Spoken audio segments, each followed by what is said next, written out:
Maya's knees hit the wet grass and she couldn't feel anything except the cold metal of the electric razor buzzing against her scalp. Her hands trembled as she reached up, felt the first patch of missing hair. "Stop! Please, Derek, stop!" Her voice cracked, but her ex-boyfriend just smiled that cruel smile she'd once thought was charming. "You wanted equality, right?" Derek's voice boomed over the megaphone as protesters' phones pointed at her like weapons. "Show everyone what a race traitor looks like." The buzzing stopped. Everything went silent except her heartbeat pounding in her ears. Then she felt it, warm fingers wrapping around her wrist, strong, steady. She looked up through tears and saw him, sharp jawline, designer suit that cost more than her rent, eyes darker than midnight. "Touch her again," the man said in a voice that made Derek step back, "and I'll make sure you never use those hands." He pulled her to her feet, and she stumbled against his chest.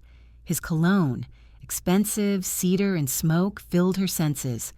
"Do you know who I am?" Derek's voice shook.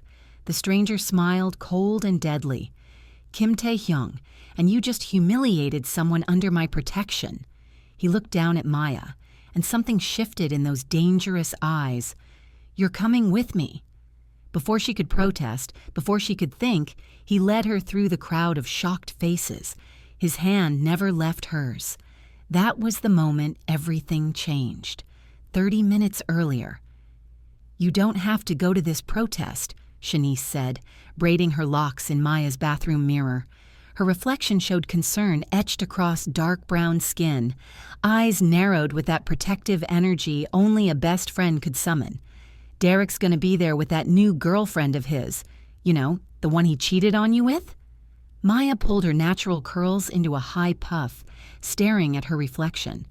26 years old, graphic designer, and still letting her ex control her emotions. The woman staring back looked tired, defeated. She hated that version of herself. "It's a community event, Shan. I'm not gonna hide because Derek Peterson decided I wasn't white enough for his political career." "Girl." Shanice turned around, hands on her hips, gold hoops catching the light.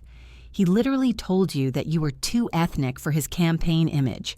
Fuck that man and his racist-ass family. You don't owe him or anyone else your presence." The words still burned like acid in Maya's throat. 6 months they'd dated. 6 months of, "Can you straighten your hair for the gala?" And "Maybe don't mention the BLM stuff around my parents?" And "You're being too sensitive." She'd been so stupid, so desperate to be loved that she'd made herself smaller, quieter, less. She dimmed her light for a man who never deserved to see it shine. "I need to show him I'm fine," Maya said, grabbing her jacket, the leather one that made her feel powerful. "That I moved on." "Have you, though?" Shanice's voice softened, dropping the attitude to reveal real worry underneath. "Moved on?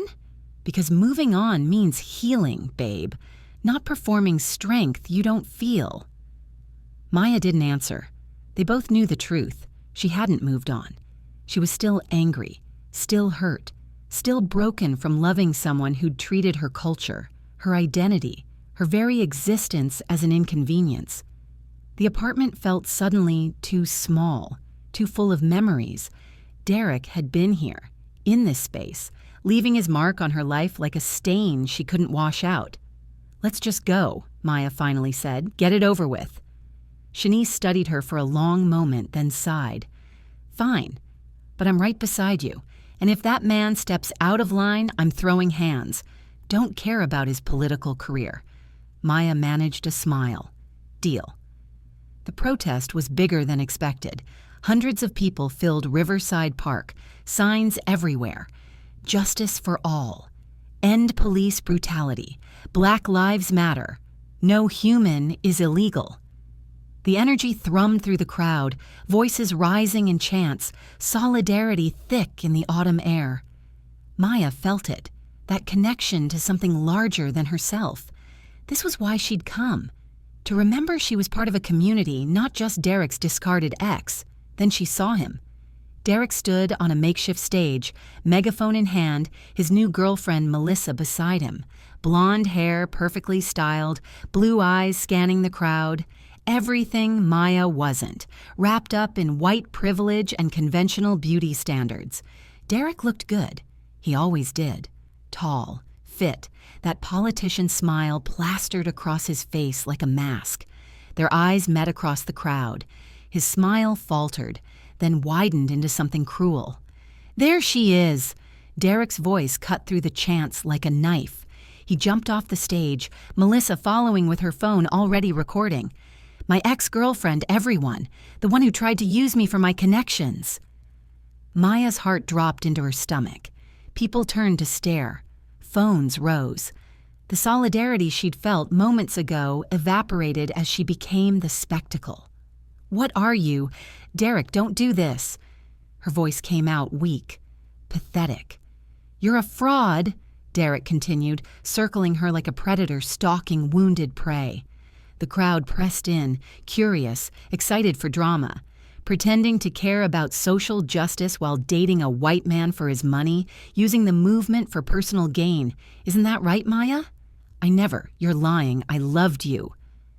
The words tangled on her tongue. She couldn't breathe, couldn't think. Shanice grabbed her arm, trying to pull her away, but the crowd had become a wall. "Prove you're really committed to the cause." Melissa stepped forward, holding an electric razor that caught the sunlight. Her smile was poison sweet. "Shave your head. Right here, right now. Show everyone you're not just performing wokeness for attention." "This is fucking insane," Shanice shouted. "You can't—" "What's wrong, Maya?" Derek leaned in close, his breath hot against her ear, whispering loud enough for nearby phones to catch. "Afraid to sacrifice your pretty hair? That's all you people care about, right? Appearance? You're not really about this life. You're just another Instagram activist." The razor turned on. The buzzing filled her ears like a swarm of bees. Maya's vision blurred with tears. This wasn't happening. This couldn't be happening. Then Derek's hand clamped on her shoulder, hard, bruising, and forced her down. Her knees hit wet grass. Cold seeped through her jeans. Someone in the crowd laughed. Others looked uncomfortable but did nothing. Just watched. Just recorded. The razor touched her scalp. She felt hair fall away. Heard Shanice screaming. Felt her world crumbling. Then everything stopped. A hand, strong, warm, steady, wrapped around her wrist. The buzzing ceased. Maya looked up through tears and saw him. He was beautiful in a dangerous way. Sharp features that could have been carved from marble. Dark hair swept back from his forehead.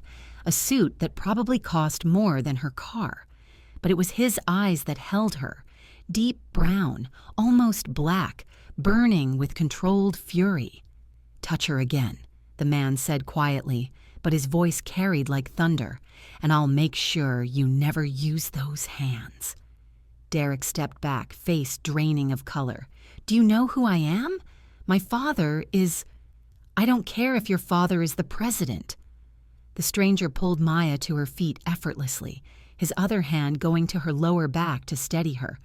"You just humiliated someone under my protection, in my city. That was your first mistake. Continuing would be your last." "Your protection?" "I've never seen her before in my life." Derek's voice climbed higher, losing that politician's smoothness. "You have now." The man's smile was cold enough to freeze blood. "Kim Tae-hyung. Remember that name, and pray you never hear it again in connection with yours." He looked down at Maya, and something in those dangerous eyes softened.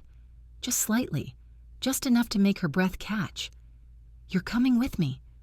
I don't know you." Maya's voice shook. "I know, but you know him?" Taehyung gestured to Derek without looking away from her. "And right now, you need to trust a stranger more than the man who did this to you. Can you do that?"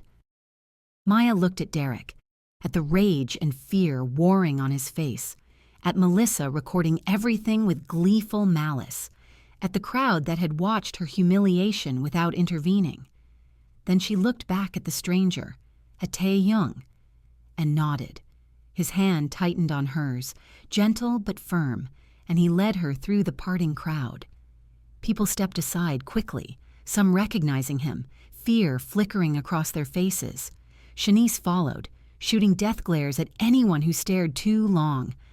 A black Mercedes waited at the park's edge, sleek and expensive. The driver opened the door without being asked. Tae-hyung helped Maya inside, his touch careful, like she was something fragile, precious. "Your friend, too," he said to Shanice. Shanice climbed in beside Maya, immediately pulling her into a hug. Maya collapsed against her, sobs finally breaking free. Her hands went to her head, felt the bare patch where hair used to be, and the humiliation crashed over her in waves. Tae-hyung slid into the front passenger seat, speaking low Korean to the driver. The car moved smoothly into traffic. "Where are we going?" Shanice demanded, protective even in her fear. "Somewhere safe," Tae-hyung replied without turning around, "and then to fix this." The salon was in an upscale part of the city Maya rarely visited. Chrome and glass and marble, the kind of place that cost a month's rent for a haircut. But when Tae-hyung knocked, the door opened immediately despite the closed sign. An elegant woman in her 50s appeared, her hair silver and styled perfectly. She took one look at Maya and her expression softened. "Oh, sweetheart." Then she bowed deeply to Tae-hyung. "Mr. Kim, we're ready." "I can't afford—" Maya started, her voice raw from crying. "You're not paying—" Tae-hyung's hand found her lower back again, that same gentle guidance. "Consider it an apology for what happened in my city. No one should be treated that way." "Your city?" Shanice raised an eyebrow. "Who are you exactly?" "Someone who doesn't like bullies." He finally looked at them, and Maya saw something vulnerable flash in his eyes before disappearing behind the controlled mask. "Please, let me do this." The stylist, her name was Catherine, led Maya to a chair while Shanice hovered nearby. In the mirror, Maya looked destroyed. Red eyes, tear-stained face, that horrible bare patch on her scalp that screamed violation. "We're going to make you beautiful," Catherine said softly, running her fingers over Maya's remaining hair. "Even more beautiful than before. Turn this ugliness into art." It took 2 hours. Catherine shaved Maya's head completely, the buzzing that had traumatized her now somehow soothing in skilled hands. Then she brought out temporary tattoo ink, began creating intricate patterns across Maya's scalp, swirls and geometric designs that transformed the forced humiliation into intentional beauty, African-inspired patterns that celebrated Maya's heritage rather than erasing it. Tae-hyung waited the entire time, sitting in the corner with his phone, occasionally glancing up to watch. His expression was unreadable, but Maya felt his presence like a warm weight, protective. When Catherine finally turned the chair around, Maya didn't recognize herself. The woman in the mirror was striking, bold. The designs on her scalp were gorgeous, turning her head into a canvas. She looked like a warrior, like art. "It's beautiful," Maya whispered, tears returning, but different ones this time. "You're beautiful." Tae-hyung's voice came from behind her. Their eyes met in the mirror. "The hair doesn't define that. It never did." Something warm bloomed in Maya's chest, dangerous and terrifying and wonderful all at once. She'd just escaped one toxic situation.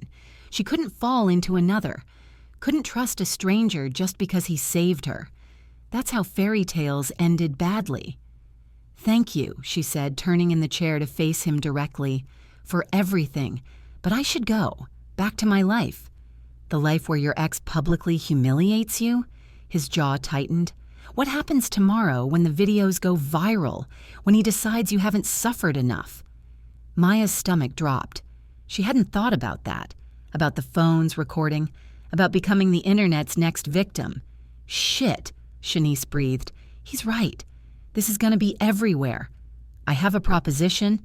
Tae-hyung pulled out a business card, placed it in Maya's trembling hand. "Work for me. I need a graphic designer for my businesses. You'll be paid well. Very well, and you'll be protected. Derek won't touch you again." "Why would you do this for a stranger?" Maya stared at the card. Simple, elegant, just his name and a phone number. His jaw worked like he was fighting some internal battle. Then, "Because I know what it's like to be treated as less than human, to have your identity used as a weapon against you." His eyes met hers, and for a moment she saw past the dangerous exterior to something vulnerable underneath, something hurt. "And because no one helped me when I needed it, I can help you, so I will." The sincerity in his voice made her chest ache. "I don't even know you." "No, but you could." He stepped back, putting distance between them like he was afraid of crowding her. "Think about it. The offer stands." Then he was gone, leaving only his cologne and the business card and the echo of his words in Maya's head. 2 weeks later. "Girl, are you seriously going to work for the Korean Mafia?" Shanice dropped her fork with a clatter, eyes wide. They sat in their favorite soul food restaurant, Mama Jean's, where the fried chicken was always perfect and the collard greens tasted like home. "He's not," Maya paused. "Is he?" Maya, baby, sweet summer child who clearly doesn't watch enough crime shows. Shanice leaned forward, voice dropping to a whisper. "Kim Tae-hyung owns half the businesses in Koreatown, the legal half.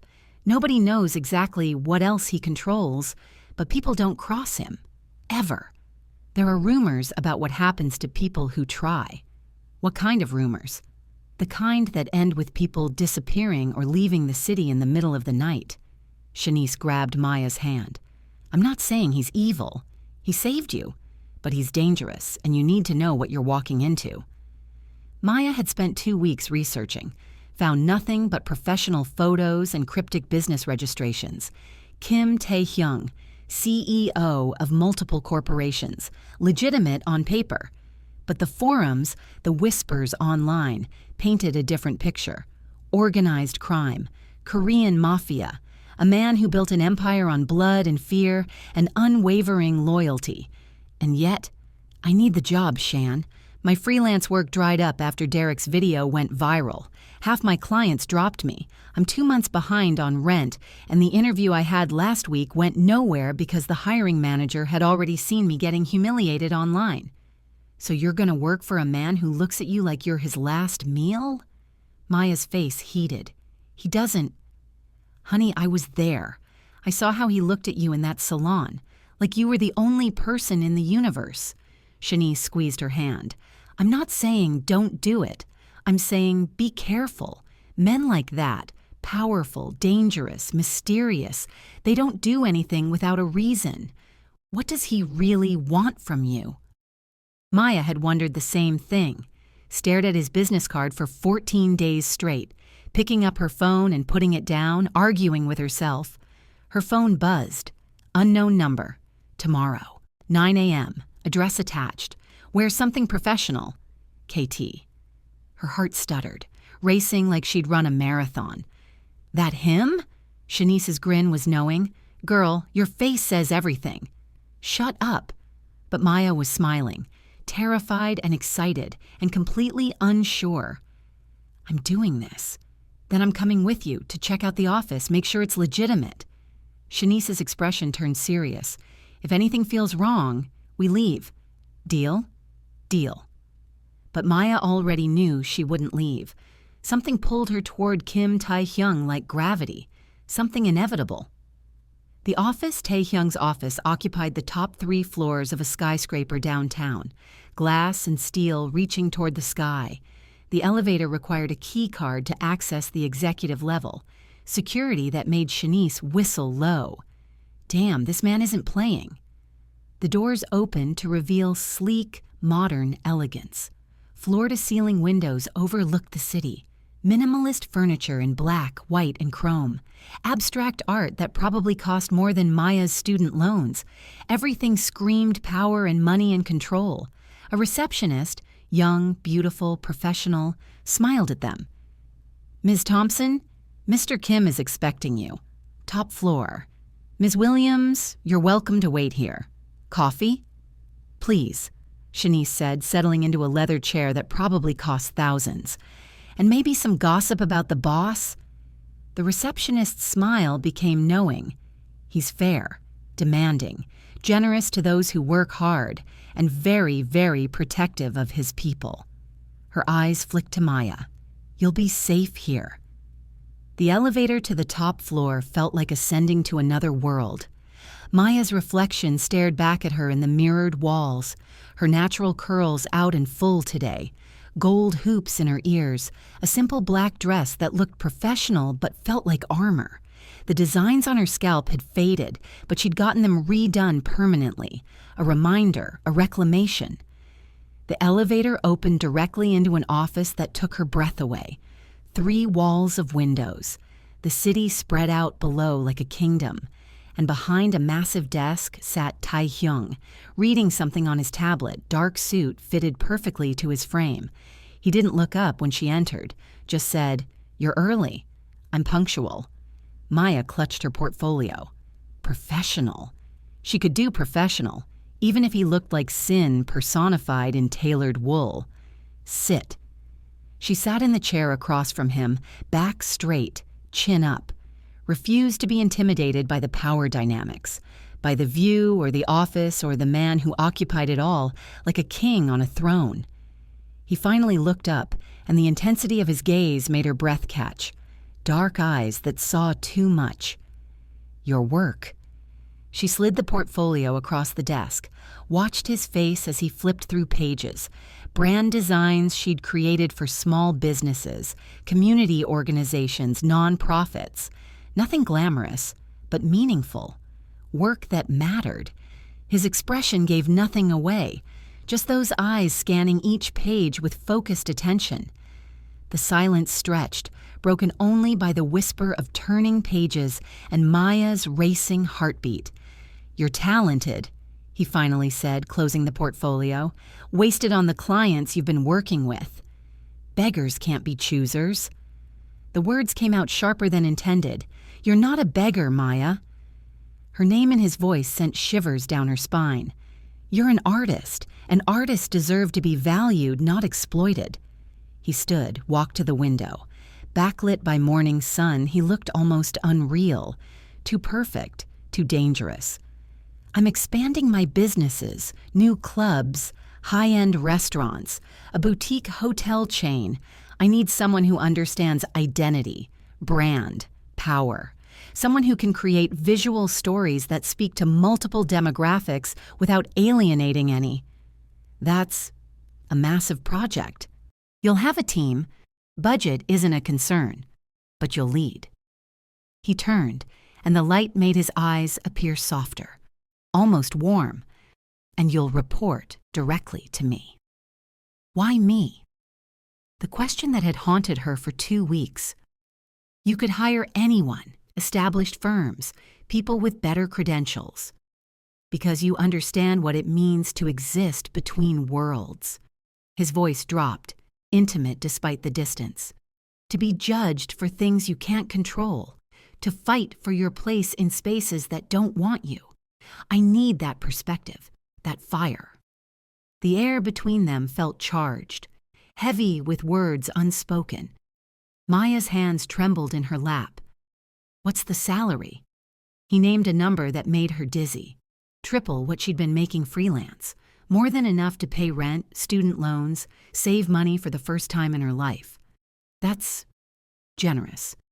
It's fair for what I'm asking. He moved closer, each step measured, deliberate. "I need to know you're committed, that you won't run when things get complicated." "What kind of complicated?" His jaw tightened. "The kind where people ask questions about who you work for. The kind where old enemies try to use you to get to me. The kind where you need to trust that I'll keep you safe." "And will you?"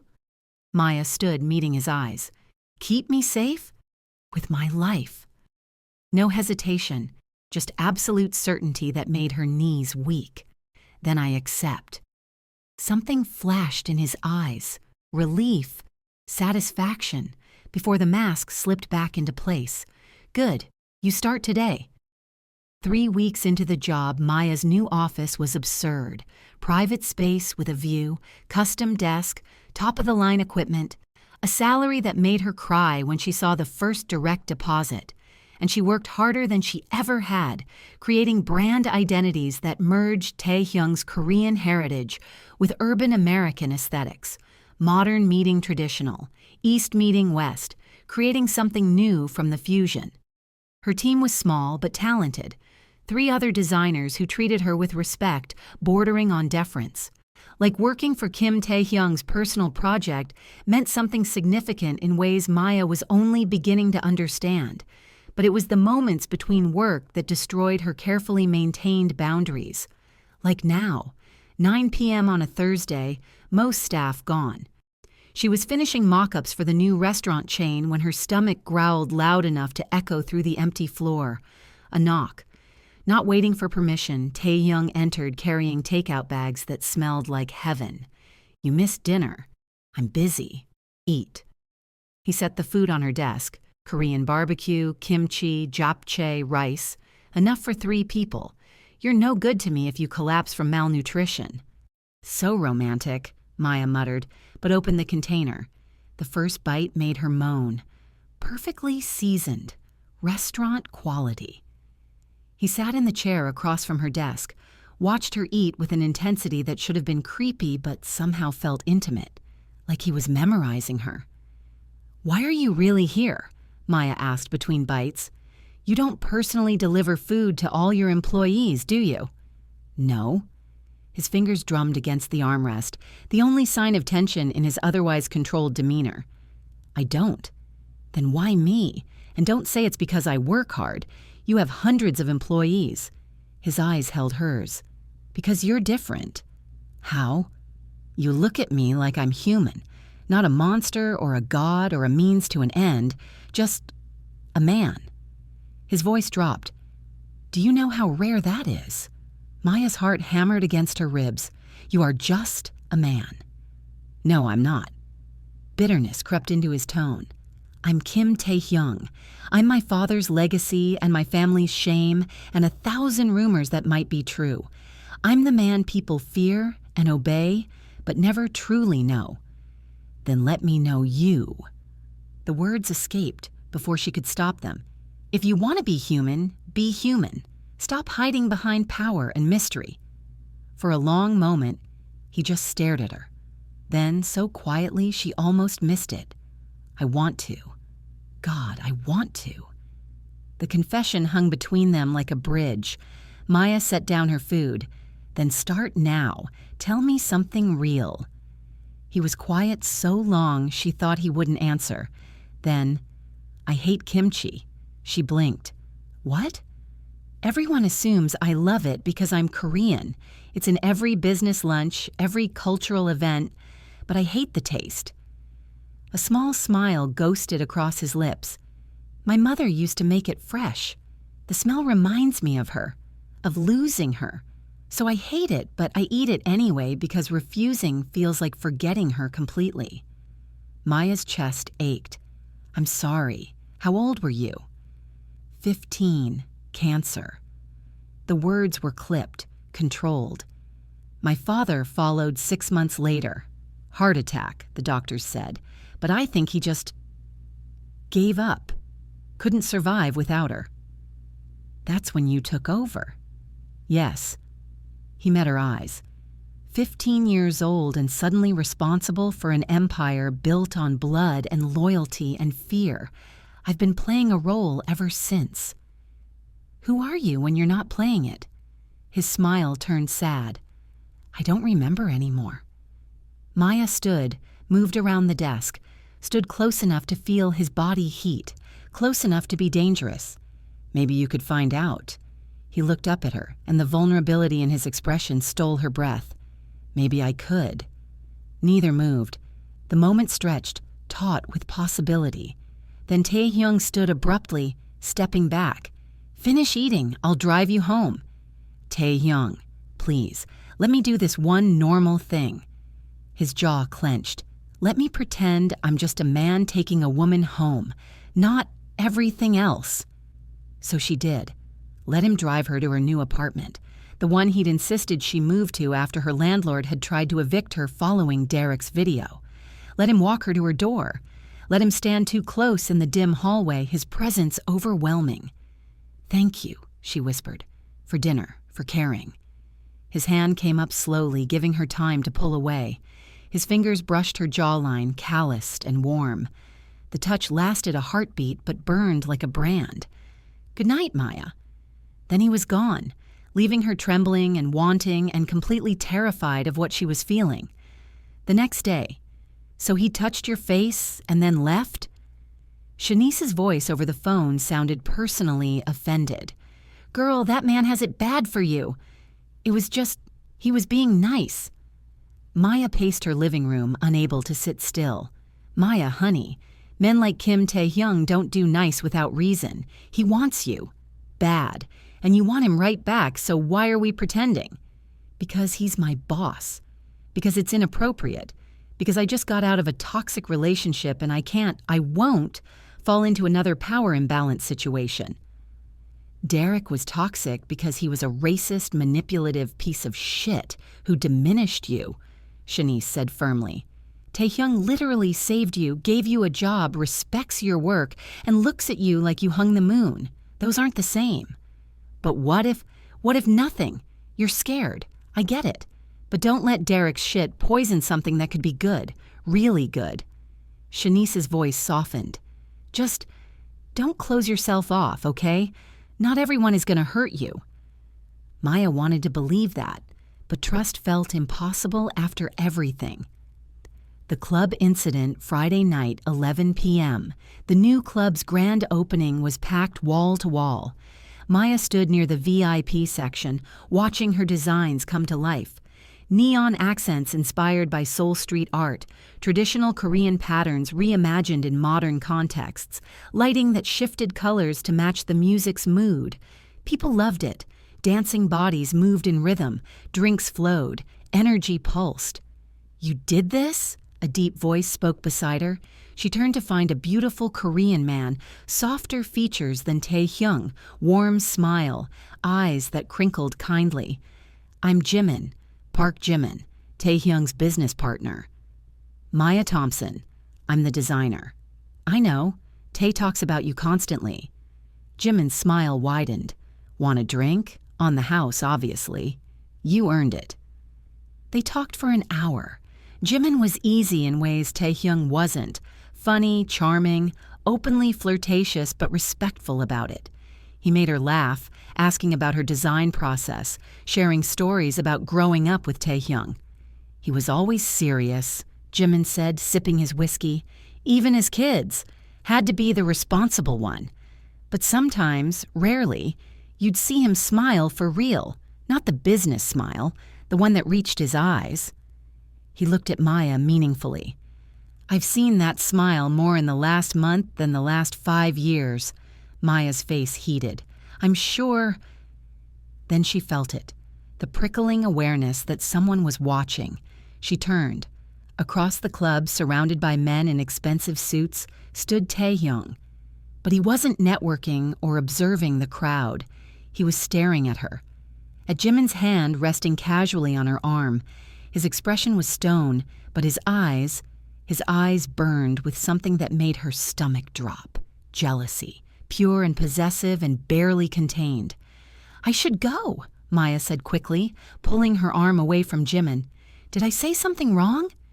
Jimin looked genuinely concerned. "No, But Taehyung was already moving, cutting through the crowd with predatory grace. People parted automatically, sensing the danger radiating from him. "Jimin." His voice was ice wrapped in silk. "Don't you have investors to schmooze?" "I was just talking to Maya." "Now you're not." Taehyung's hand wrapped around Maya's wrist, not painful but firm and possessive. "Come with me." "Excuse me?" Maya yanked her arm back, anger flaring. "You don't get to just— Now, Maya." The way he said her name, desperate and commanding and barely controlled, made something in her chest twist. She could refuse, should refuse, but the look in his eyes. She followed. He led her through a hidden door upstairs into an office that overlooked the club through one-way glass. The bass thumped below, but up here everything was muffled. Separate, private. Taehyung released her and walked to the window, hands in his pockets, shoulders rigid with tension. The city lights reflected in the glass, making him look lonely despite the crowds below. What the hell was that? Maya's heart pounded with adrenaline and something else, something dangerously close to excitement. You can't just drag me away like, stay away from Jimin. He's your business partner, and my friend. He's not your friend. Taehyung spun around and the look on his face stole her breath. Raw, possessive, barely controlled. He wants to fuck you. So what if he does? The words came out breathless. You're my boss, not my keeper. Is that what you want? He moved closer, voice dropping to something dangerous and dark. To let Jimin touch you? Take you home? To let him... Why do you care? The question came out as almost a plea. Why does it matter? Why do I... He laughed, harsh and broken, running his hands through his hair. You really don't know, do you? Know what? That I haven't slept since the day I met you, that I see your face every time I close my eyes, that watching Jimin make you laugh made me want to break his fucking jaw even though he's my oldest friend. His hand came up, cupping her face with a gentleness that contradicted his words. That I'm completely fecked because I can't stop wanting you, needing you, thinking about you every goddamn second. Maya's world tilted on its axis. Taehyung, but you deserve better. His thumb traced her cheekbone, the touch achingly tender. Better than a man like me. Better than this world of violence and danger and blood. You deserve someone who can give you a normal life. You don't get to decide what I deserve. Her hands fisted in his jacket, pulling him closer even as her mind screamed warnings. Maybe I don't want normal. Maybe I want... He kissed her, desperate and fierce and full of everything he'd been holding back. His hand slid into her hair, angling her head to deepen the kiss. Maya gasped and he swallowed the sound, pouring months of want and need and impossible feelings into the contact. When they broke apart, both breathing hard, he pressed his forehead to hers. This is a mistake, he breathed against her lips. I know. I'll hurt you. My world will hurt you. Loving me is dangerous. I know. Maya, the door burst open. A man Maya vaguely recognized rushed in, speaking rapid Korean. Taehyung's entire demeanor changed in a heartbeat, from vulnerable to lethal, every muscle tensing for violence. What's wrong? Maya asked, fear spiking. Security breach. Taehyung's hand went to his jacket, came out holding a gun that looked too natural in his grip. Someone sabotaged the club's electrical system. Could be a fire hazard, could be a distraction. His eyes met hers, hard and protective. Stay here. Lock the door behind me. Don't open it for anyone but me. Taehyung, wait!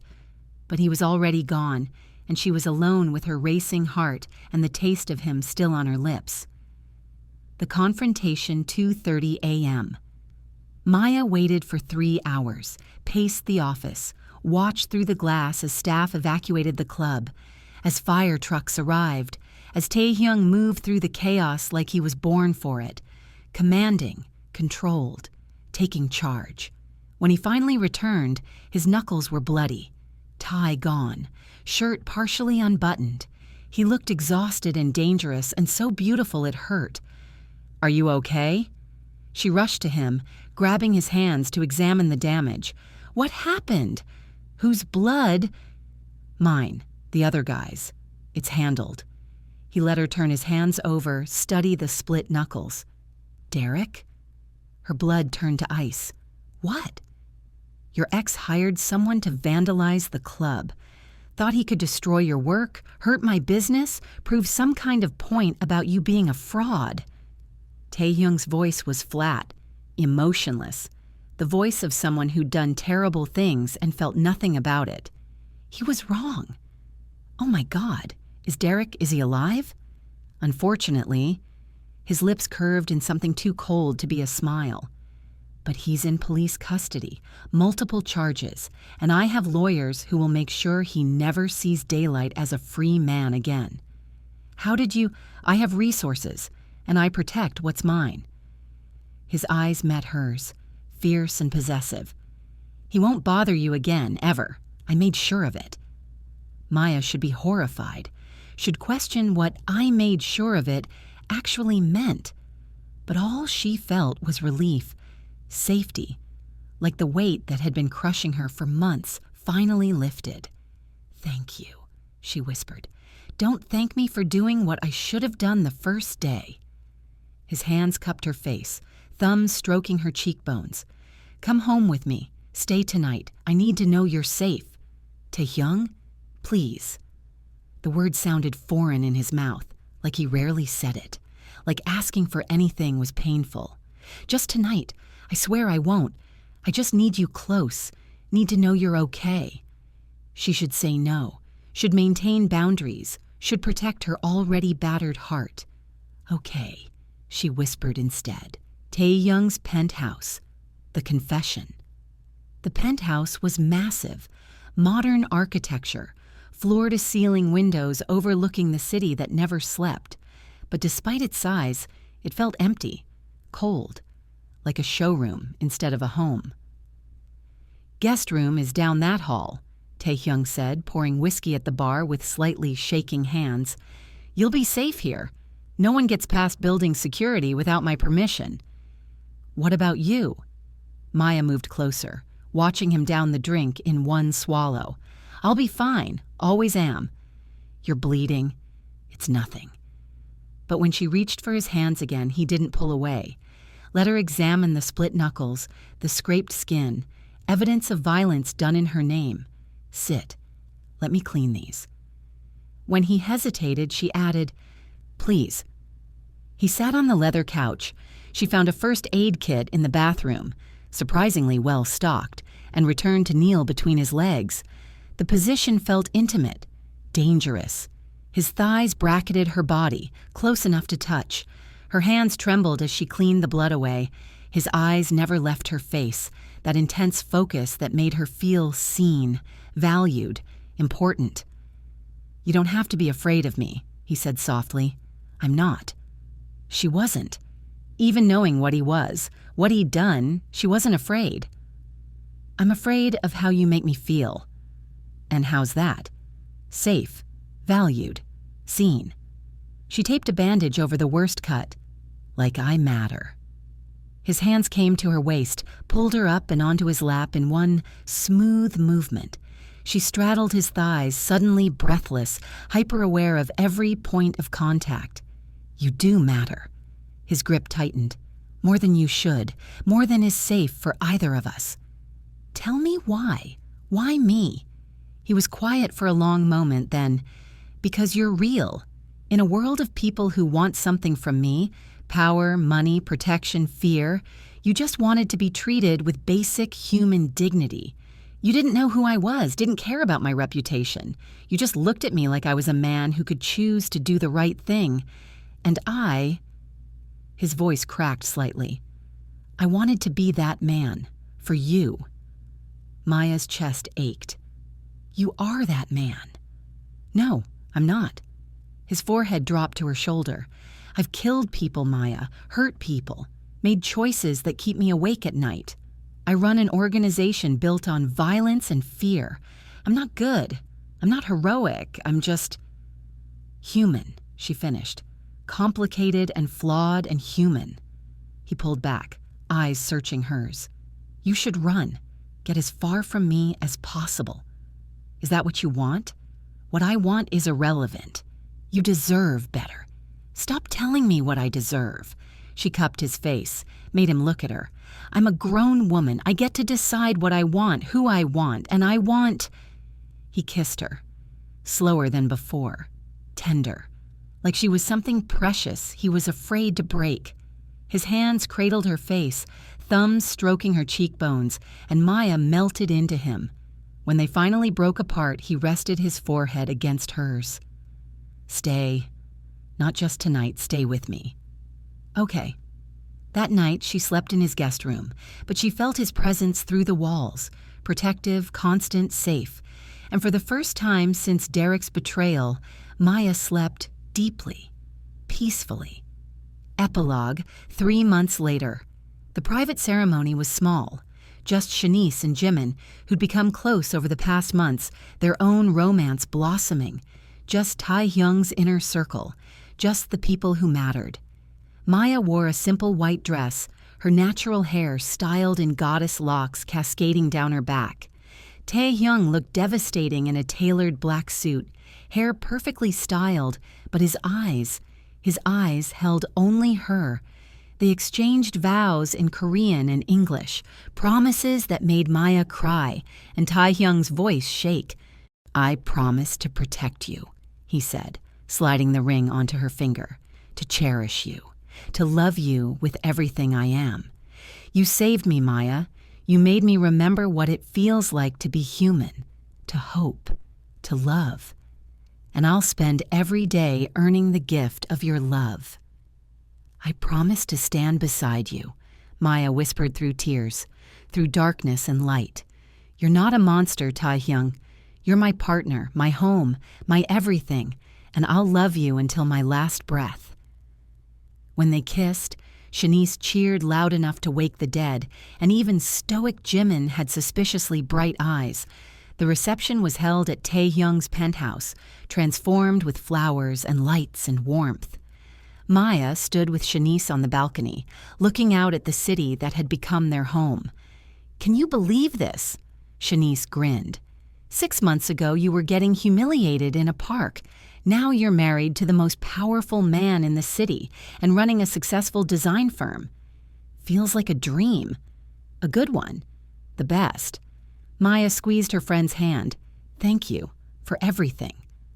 "Always, sis." Shanice's smile turned mischievous. "So Jimin asked me to move in." "What, girl?" "I know, it's fast. But after everything, after almost losing you in that accident, we both realized life's too short." She shrugged happily. "Plus, he's amazing, and I'm in love, and why wait?" "Then do it." Maya hugged her fiercely. "Be happy. You deserve it." "So do you, babe. So do you." Inside, Taehyung found Maya as she re-entered, his arms wrapped around her from behind, chin resting on her shoulder, a position that had become familiar. Safe. "Happy?" he murmured. Deliriously. She leaned back against him. "You?" "More than I ever thought possible." He turned her around, cupped her face. "I love you, Maya Kim, my wife, my partner, my everything." "I love you too." She kissed him softly. "Forever." They stood there as the party continued around them, as Shanice and Jimin laughed together, as friends toasted to new beginnings. 2 broken people who'd found each other in chaos and built something beautiful, something lasting. "To new beginnings," Maya whispered. "To us," Taehyung replied. "Always us." And somewhere in the city, Derek Peterson sat in a jail cell while the woman he'd tried to destroy lived her best life. Justice, love, redemption. Maya had found it all. She'd found home. The end.